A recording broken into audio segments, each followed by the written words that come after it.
महुआ के खुशबू हवा में समाए, तोर मीठा बोली मोर मन ला भाए। गाँव के गलियां में संग संग चलबो, हसत गावत सपना सजाबो। तोर नाम लिखे हम महुआ के डार मां, बस गे तनोरा बोल के संसार मां। तोर माया के रंग मरंगा गे मन, तोर संग कटी मोर हर एक जन्म।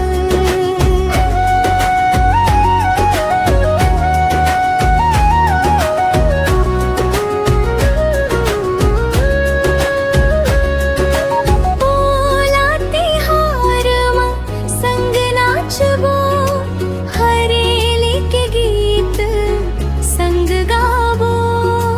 अर पाके पानी गवाही देही, हमर माया कभू नहीं टूटही।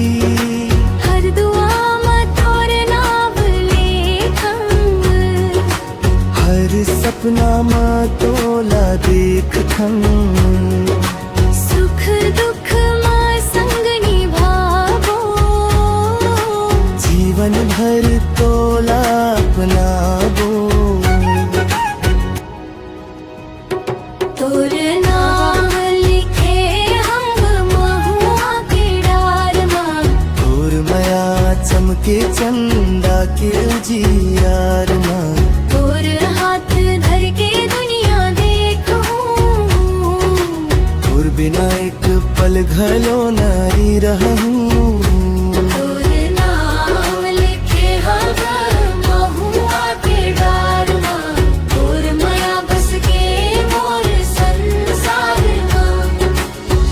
भगवान ले बसे ही अरदास, हर जन्म में बनबे मोर खास।